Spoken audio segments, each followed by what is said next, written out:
Oui, qui l'eût cru? Dubaï qui se vide complètement. Les investisseurs quittent l'émirat, tout simplement. Vous savez, Dubaï, en fait, c'est c'est un émirat parmi tant d'autres. Donc, les Émirats arabes unis, il y a, si je ne me trompe pas, il y a 7 émirats. Donc, il y en a d'autres, hein, comme l'émirat capital qui est Abu Dhabi.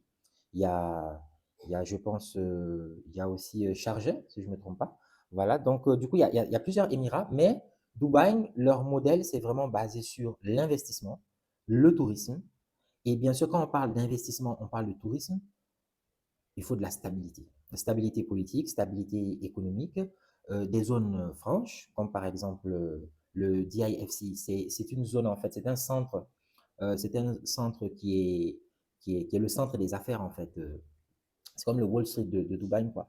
Et donc, ben, ce centre-là des affaires, le DIFC, eh ben, les grandes entreprises, hein, comme ça a été annoncé notamment dans Khatam Al-Anbiya, qui est un journal, depuis qu'ils ont annoncé dans ce journal-là et dans d'autres articles de presse par la suite que les gardiens de la révolution iraniens, en fait, ils ont dit qu'ils vont désormais, dans les jours qui viennent, attaquer les centres économiques et aussi les banques, surtout. En fait, les centres économiques, je pense qu'ils font référence peut-être au ministère, par exemple, ou bien au DIFC que je viens de citer, et aussi ils vont attaquer les banques. Donc, dès qu'ils ont annoncé ça, en fait, il y avait déjà certains investisseurs, certains grands groupes qui avaient pris des dispositifs pour évacuer ou bien mettre leurs employés en télétravail.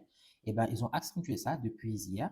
Ils ont accentué. Il y en a même carrément qui ont demandé non seulement de travailler, d'être en télétravail, mais même il y en a qui ont demandé d'évacuer carrément, de quitter les Émirats et voilà, de rentrer au pays, quoi. Donc aux États-Unis, en Angleterre et autres. Les entreprises concernées, c'est pas n'importe qui. On parle de Goldman Sachs, on parle de Citibank, on parle de Google, Microsoft.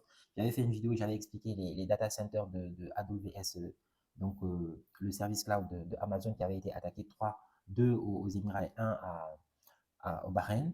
Donc oui, les GAFAM aussi sont concernés, hein. Il n'y a pas que les banques. Et donc, il y a Google, Microsoft, IBM, Nvidia, Palantir. Ouais, Palantir. En plus, Palantir, eux, c'est tout à fait normal qu'ils évacuent. Parce que eux, déjà, je vais faire une vidéo là-dessus. J'ai un petit peu brossé le sujet dans les vidéos précédentes, mais je vais revenir là-dessus. C'est une société, en fait, grosso modo. Ils sont spécialisés dans l'intelligence artificielle, notamment pour la surveillance de masse et le warfare, donc les cibles militaires et tout. Donc, l'intelligence artificielle appliquée à la surveillance de masse et aussi aux armes donc de guerre, pour le ciblage, pour l'exécution et tout. Donc, Palantir, ça ne m'étonne pas qu'ils essayent de tracer, ils ont intérêt.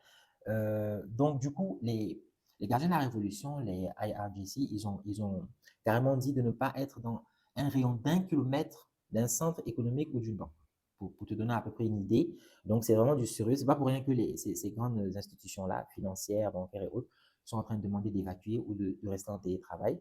En télétravail, même, ils disent plus d'évacuer parce que même en télétravail, généralement, ton bureau n'est pas loin du centre-ville. Le centre-ville lui-même, est-ce que vraiment il y a les 1 kilomètre de marge de sécurité? C'est à voir. Donc, la plupart actuellement, c'est pas pour rien que dans le titre, j'ai dit que Dubaï se vide. C'est vraiment à prendre au mot. Dubaï est en train de se vider. C'est quelque chose qui lui cru. Voilà, c'est une ville qui a fait rêver, alors qui fait toujours rêver, hein, parce que est-ce qu'il y a un chemin retour? On verra. Mais donc, en tout cas, dans les 72 heures, ça s'aggrave. Ça s'aggrave. Aujourd'hui, pour que la vidéo ne soit pas trop longue, je ne vais pas revenir sur l'actualité de la journée, notamment voilà, les bateaux. Là, on est à 16 bateaux tankers qui ont été carrément attaqués par les gardiens de la Révolution. Et là, on parle d'attaque directe. C'est même plus parce qu'ils essayent de traverser le détroit d'Ormuz. Donc, la crise est vraiment en train de prendre une autre dimension. Voilà, apparemment, ce n'est plus sous contrôle. Donc, par exemple, je reviens rapidement sur les demandes d'évacuation, les ordres même d'évacuation. Si on prend Goldman Sachs, eux, carrément, ils ont dit d'évacuer, c'est pas simplement Dubaï, hein, mais c'est carrément le Middle East, donc le Moyen-Orient, pour te dire à quel point ça prend des proportions incroyables.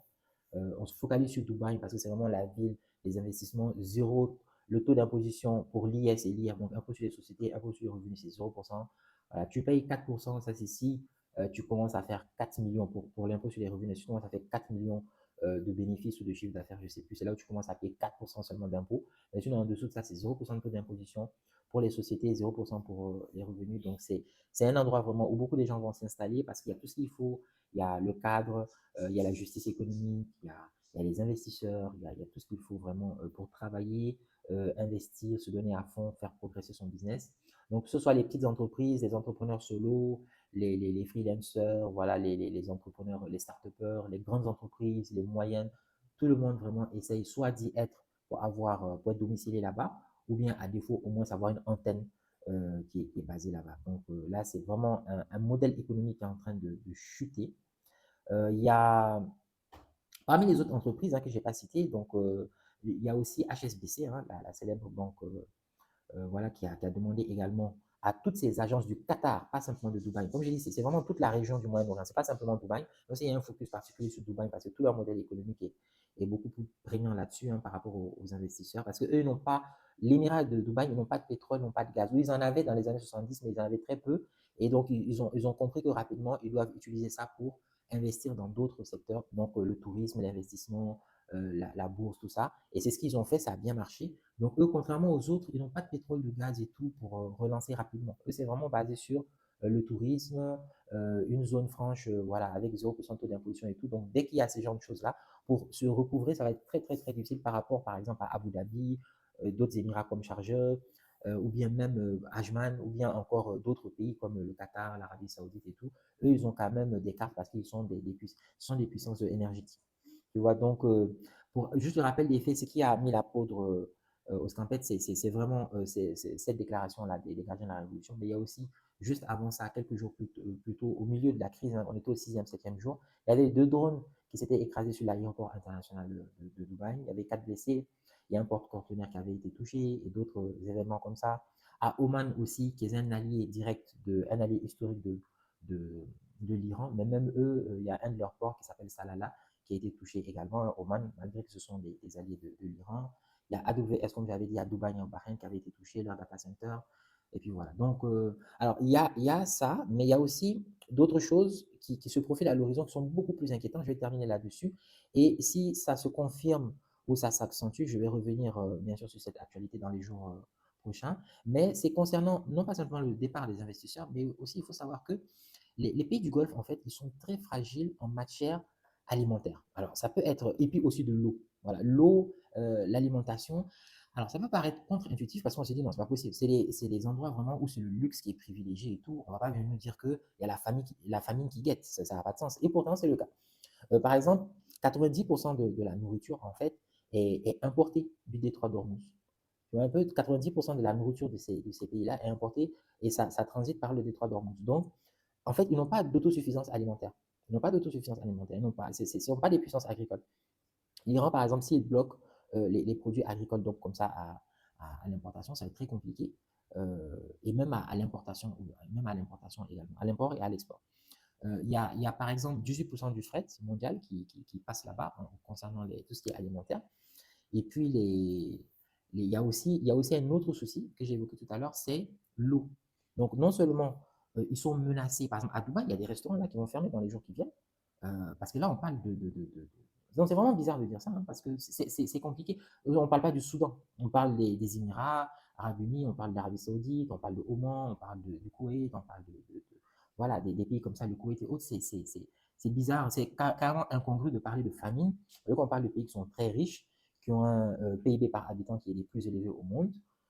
Donc, s'ils ne sont pas première puissance mondiale ou deuxième, c'est juste par la taille de leur démographie.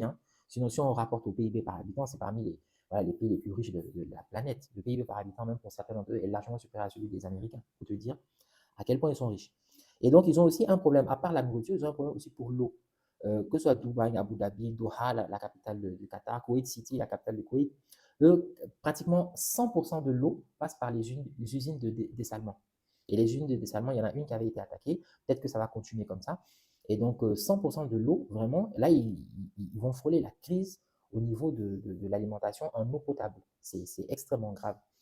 Donc, voilà un petit peu l'actualité du jour, l'actualité brûlante vraiment du jour. Par rapport à Dubaï, il y a un focus sur Dubaï, mais pas que. Tous les pays du Moyen-Orient sont concernés. Les investisseurs sont en train de vider les lieux. Ils sont menacés par la famine, ils sont menacés par un manque d'accès à l'eau potable. C'est carrément, c'est incroyable de dire ce genre de choses pour ce type de pays-là qui nous ont habitués au luxe, aux investissements de masse, la belle vie, la paix, la stabilité, un écosystème voilà, économique qui est rayonnant, voilà, qui est parmi les plus privilégiés, les plus prisés au monde, même plus que New York, même ou Singapour. Donc, ils ont atteint quand même des sommets en la matière. Et bien là, voilà, c'est la crise. Comme quoi, ces modèles économiques-là aussi sont très, très fragiles. Donc, je ne sais pas, dis-moi en commentaire, selon toi, selon vous, qu'est-ce que vous en pensez? Est-ce que vous pensez que c'est un chemin, c'est un aller simple pour les investisseurs ou bien c'est juste un mauvais moment qui va passer et que Dubaï et tous les autres Émirats et villes et pays du Moyen-Orient vont recouvrer leur rayonnement international? Ben, dis-moi ce que tu en penses en commentaire et je te reviens très vite avec une nouvelle actualité. N'oublie pas sur cette chaîne, une toute nouvelle chaîne que j'ai créée pour parler de quoi? Pour parler d'intelligence artificielle, parler aussi d'entrepreneuriat, de business et bien sûr la troisième thématique qui me tient beaucoup à cœur, la géopolitique. Pourquoi? Parce que ces trois thématiques-là, je suis venu à la conclusion à travers des années d'expérience qui sont carrément, sont des thématiques interconnectées. Et donc, je te parle de ça avec mes 14 années, mes plus de 14 années d'expérience en tant qu'ingénieur IA et aussi en tant qu'entrepreneur tech. Et donc, je partage mon expérience et ma passion avec toi sur cette chaîne gratuitement. C'est une toute nouvelle chaîne, donc ça ne te coûte rien de partager, liker, t'abonner surtout et bien sûr activer la cloche pour ne rater aucune des nouvelles vidéos que je vais publier. Je publie très régulièrement, en tout cas c'est la résolution que je me suis imposée, j'espère pouvoir la respecter. En tout cas, si tu me donnes de la force et en likant, en t'abonnant, c'est sûr quand même que j'aurai l'énergie nécessaire pour continuer de publier très régulièrement. Allez, on se dit à très bientôt. Ciao.